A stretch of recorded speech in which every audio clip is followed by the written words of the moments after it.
Hello my friends, welcome here to another video on my channel. I'm looking forward to today's video because it's a topic that I get asked about a lot, and I'm hoping that this will be a really helpful guide to those of you who are looking into reading curriculums for your kids. So let's get into chatting about all of the reading curriculums that I have used with my children and how each one works and what I think of them.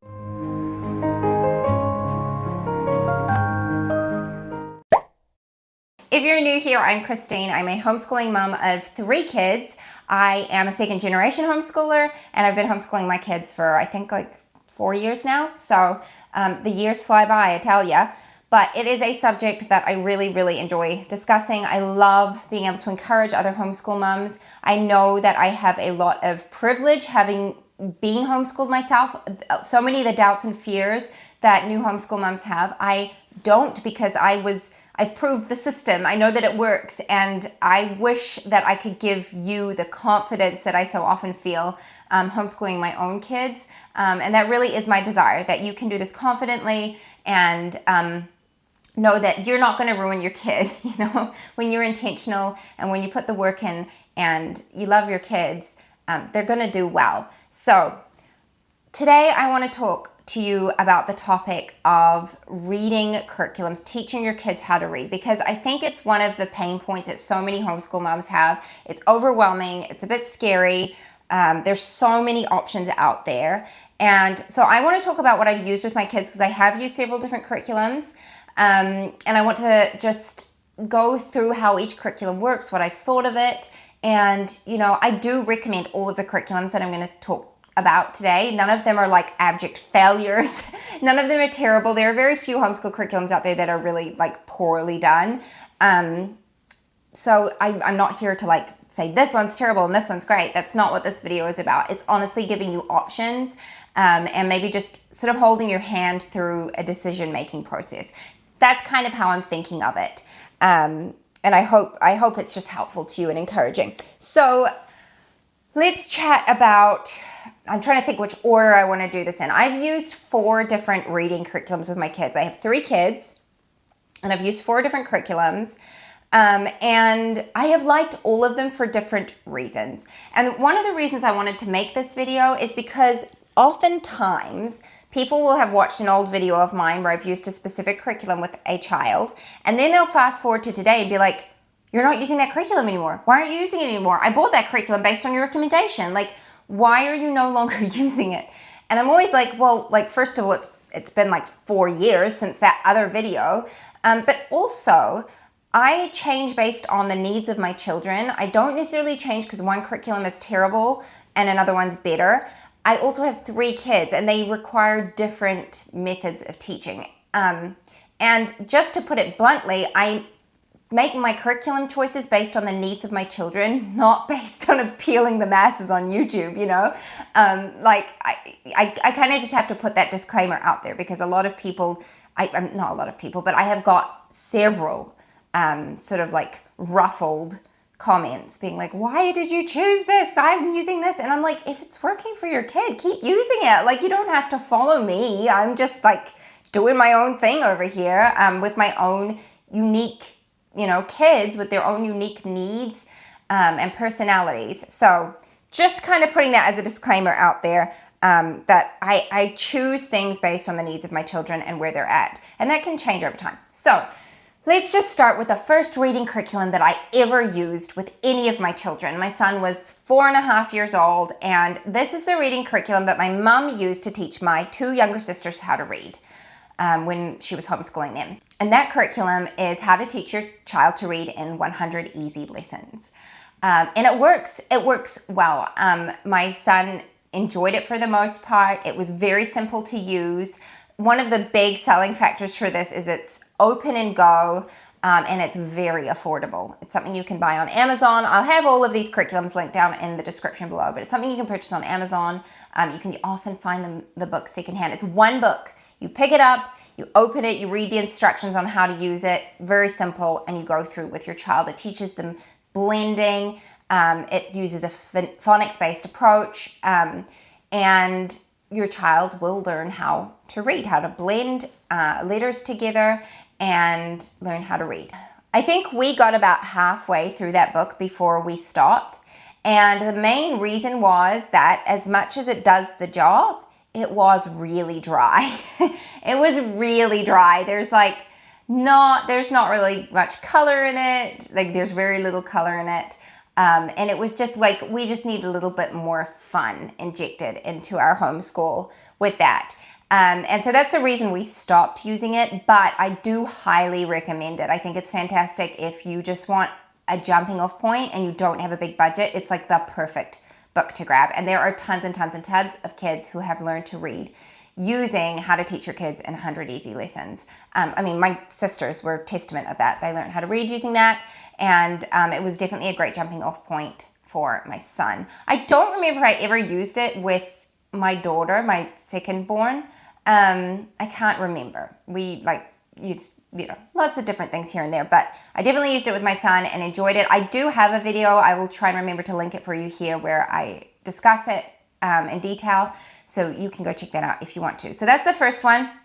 Now, the second curriculum I think I'm trying to go in sort of like chronological order as far as which one I used, was The Good and the Beautiful. Now, The Good and the Beautiful has changed since I was using it. So I've used their old language arts curriculum and I have used their new language arts curriculum.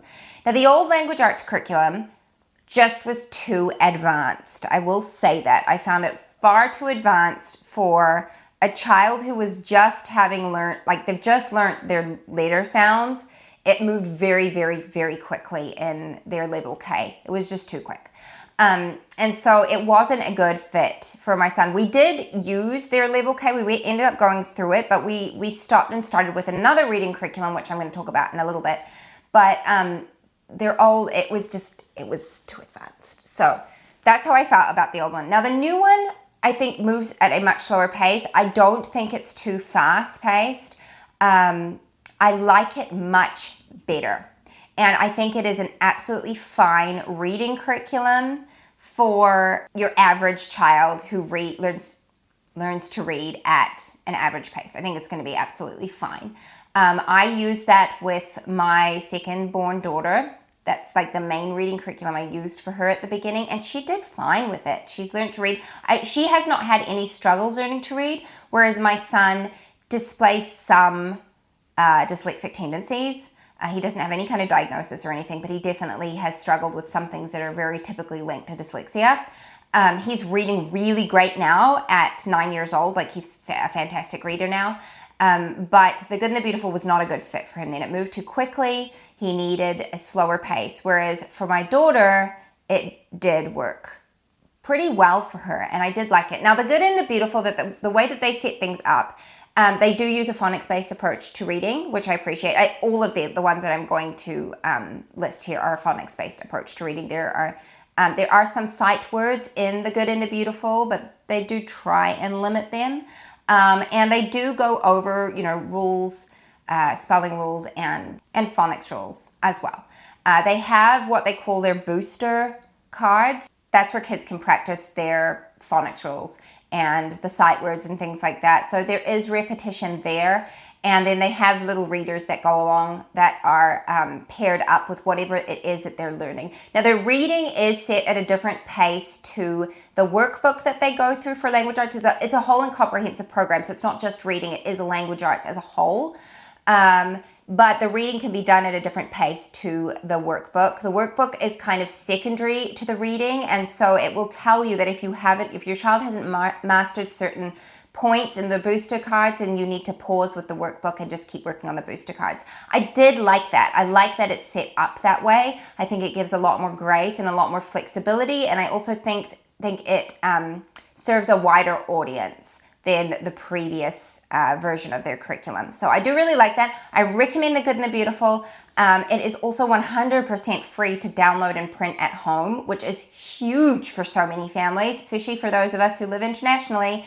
And if you're just not sure, if you're just dipping your toes in the water for the first time and you want to try a curriculum, I recommend it. Give it a go, see how you like it. If it doesn't work, then you can move on to something else, but you've lost very little in the process because it's a free download. So there is that to consider.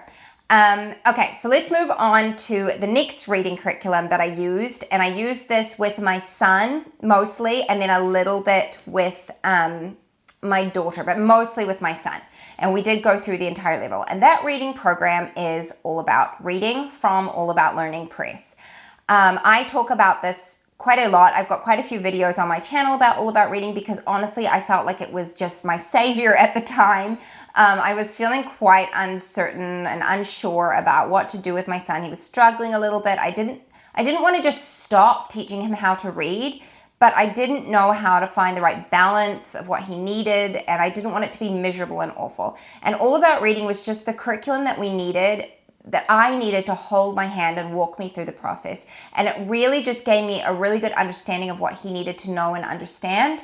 And it did it at a slower pace or a faster pace if that's what you need. Like, you can go through it at your own pace with your child. And I really appreciated that. So All About Reading, uses the Orton-Gillingham method to teach reading. Now, that is a method that is really, really great for kids who have dyslexia and several other learning challenges as well. But dyslexia is like the most common one that people tend to talk about.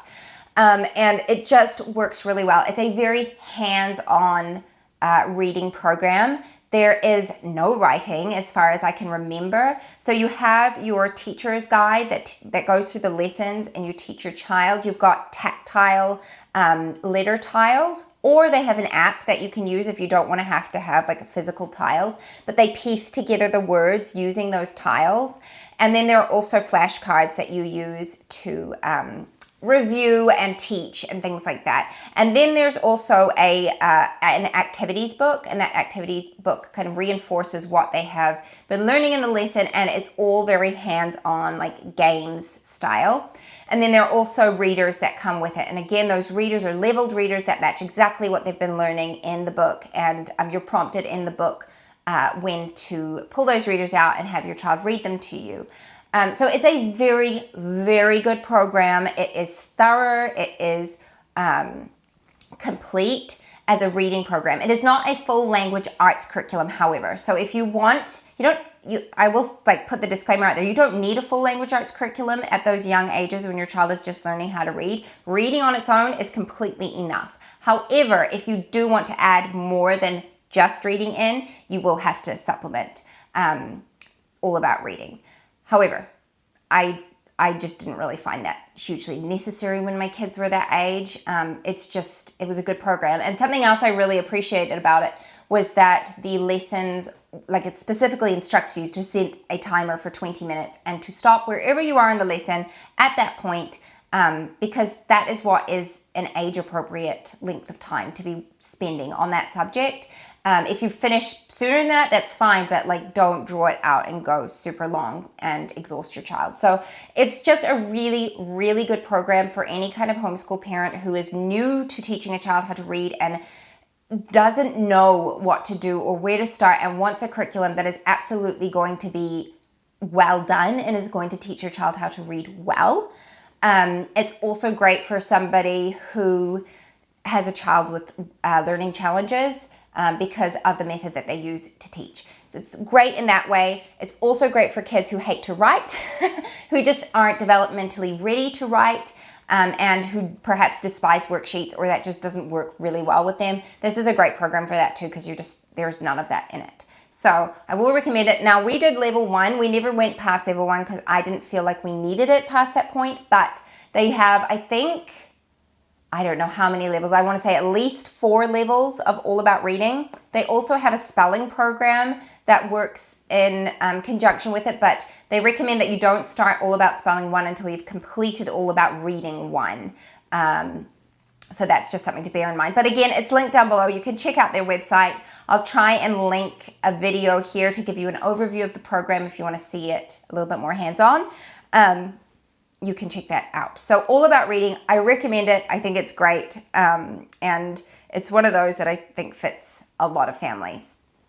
So let's move on to the 4th and final reading program that I'm going to chat to you about. And this is one that I did not think I actually would ever use myself, funnily enough. And yet it's where my roots are, because it's what I used when I was being homeschooled, and my mom loved it, and I've come back to it, and I am using it, and I really am actually enjoying it, and that is Abeka. Abeka is known for being very traditional in their method of homeschool curriculum. And a lot of people don't like that in the homeschool community, and that's fine. If it doesn't float your boat, that's fine. But there are also a lot of homeschoolers who do appreciate a more traditional approach to homeschooling and how things are taught, and that's okay too. I'm a very eclectic homeschooler. I pick lots of different kinds of curriculum to use, and I looked into Abeka at the end of last year when my daughter was finishing up level 1 from The Good and the Beautiful. Or she was beginning level 1 from The Good and the Beautiful, I think. I just wanted a little bit more rigor. I wanted a little bit more repetition, review, and to just go in depth a little bit more with her reading. And so I made the decision to start using Abeka. Now, I get the question a lot, why did you choose Abeka over All About Reading? If All About Reading is so great, why didn't you go back to it? And the main reason for that is that my daughter loves worksheets. She really enjoys them. It's what she lights up. It lights her up. She enjoys doing that. She's very artistic. She likes writing. And All About Reading just doesn't have that that writing aspect to it. And so as much as it's a great program, I didn't feel as though it would fit her as well as Abeka would. And she also doesn't have any learning challenges as far as learning how to read. She's been very straightforward to teach. And so I felt like Abeka would be a really good fit for her, and it has been. So we started with Abeka Grade 1, and their program, again, is a phonics-based approach. Now, it has a reputation for being very kill and drill, and I absolutely see how it could be that way if you use it in its entirety. But I think the perspective that you have to approach it with is that it was made for a classroom situation. And honestly, the amount of work that they include in there is enough to teach a whole classroom. Like, it's kind of insane. So you really have to view it through that lens and just pick how much your child needs. So for my daughter, we definitely don't do everything in every lesson. She does not do the prescribed amount of reading that they have in there because it is just honestly excessive. But she's a very competent reader, and she has absolutely gotten better through using their program. So she's getting near the end of grade 1 now, and I've definitely been very happy with it. So there's a lot of flashcards. There are a lot of just repetition going over blends and special sounds in grade 1. So obviously at that point they can read CVC words, no problem. They know all their letter sounds. Like, they're past the beginning stage. Now they're focusing more on special sounds and longer words, compound words, learning how to, when to double consonants, adding on suffixes. She's just started entering into prefixes and how they all work together. I found it very thorough and very comprehensive. It is rules-based. They're going to learn the rules behind phonics and why these sounds, make that sound and all that kind of thing. I found it really good. Now, the workbooks, she's got her language workbook, and then she's also got her letters and sounds workbook, and she does a page out of each day. For the most part, she does it all, and she does it all without complaint. Every now and again, I might tell her, skip that, you know it well enough.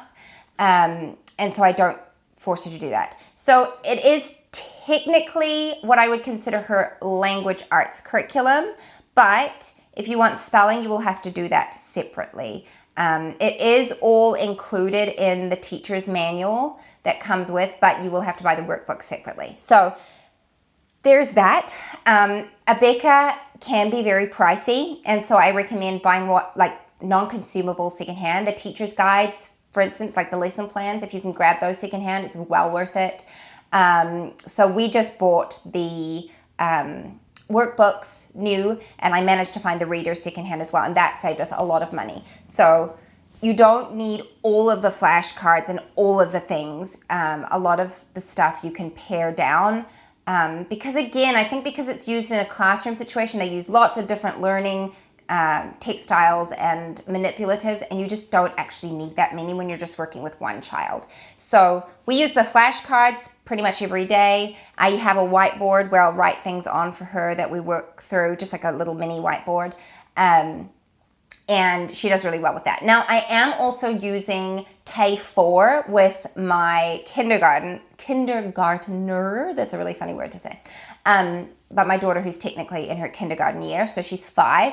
And I decided to go with K4 because I know Abeka is advanced, and I wanted a slower pace to go with for her. I didn't feel like she was quite ready for All About Reading Level 1 because she had just finished mastering her letter sounds, and she wasn't quite to the point of being able to blend. And that is very developmental. And so I just wanted to go slow. And honestly, K4 has been the perfect fit for her. I've been very, very happy with it. She's very confidently blending together like 2 letter blends and now adding on the third sound. So she's just started to blend CVC words together, and she's very confident. There have been like no tears. She's enjoying the process. I haven't been frustrated or questioning things.